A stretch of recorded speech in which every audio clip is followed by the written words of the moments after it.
Well, guess what, sports fans? Here I am at day, I don't know, 40 something in my Super C, and we got it back. Come to find out, there are 3 or 4 or 5 hidden circuit breakers that are not really circuit breakers. And I'm going to show you where they are. It shuts off the inverter converter if the battery power gets below a certain level. All it was flipping a switch, so we could have had our RV going for the last 30 days if we'd have just known to take a breaker panel off. Actually, not a breaker panel, just a panel with a number 2 square nut. It's a hidden place. Behind it is the BIM and some other switches, but I'm going to show you. All right, so that's for your inverter. Right. All right, I'm not going to do it, but these little yellow, it's called a flag, but it'll drop down. I'll do it on this one. See how it's down? Yes. That is a trip, and you push it back up to reset, and that's the same for every one of these. And that's all it is. Right. That's correct. And And those look, while you're videoing, this is your battery charge solenoid that when you're running down the road with the engine on, it's charging both sets of batteries. Battery isolation monitor. Exactly, that's what BIM is.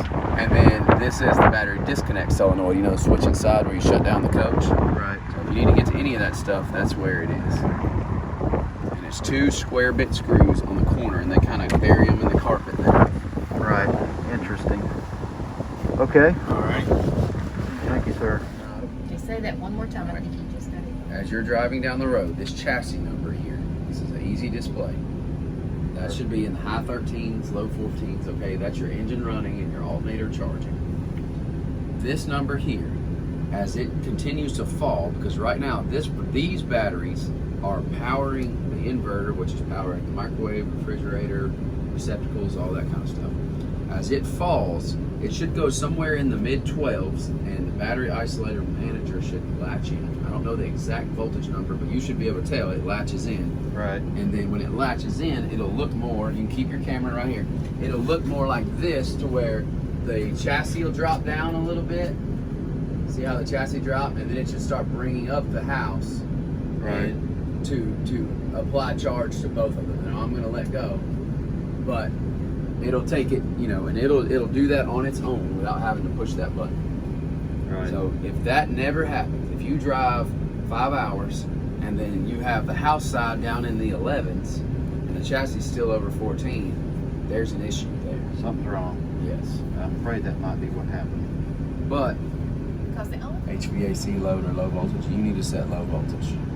So if you do HVAC, every time you turn your air conditioner on, it's going to turn your generator on. Yeah. So Okay. low voltage. But we're charging now. That battery isolator module is working. It's kicked in. You see how it was 13.1? So you're coming up. We were all the way down at 12.4, and that's just off the engine. So in its current state, it should run indefinitely with the engine running. Here's what I'm gonna do. I'm setting, let me go, this is kind of silly to video, but I'm showing you something and you're gonna understand it exactly in just a second. Oh, that's good. Okay. There's a quiet time that some parks have where you can't run your generator. Right. But if you're in a park, you're generally going to be plugged in, right? So it doesn't matter.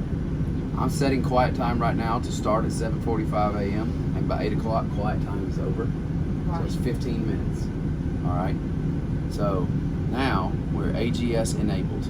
So I'm going to go back to home for a second, and I'm trying to keep it where my hands are not in your screen. No, you're fine. All right, home is where you're going to be because you're watching your tank levels, right? You're seeing your temperature inside to make sure everything's okay.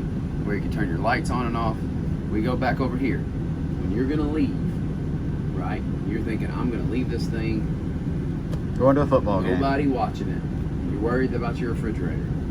AGS enabled. See how it's that blue, that greenish bright color? Right. It's not the dual color of the rest of the icons. All right, it's enabled and low volts is enabled. Okay? When it gets down to 12.0, which right now we're at 13.6, you know. Right. That's not that far of a range. When you get down to 12, it's going to fire the generator off. Right. Okay? And I set it at 12 because starting at 10,000 or 12.5, whatever generator is in here, with 11.8 volts or whatever it was previously set at, it's tough to do. You don't want to have a failed start on the generator. So at 12 volts, it's going to start as long as this is green and says enabled, and this is green and says low volts. Okay? So you can walk away knowing that your generator is going to start as long as you have fuel, and it'll fire right off and go.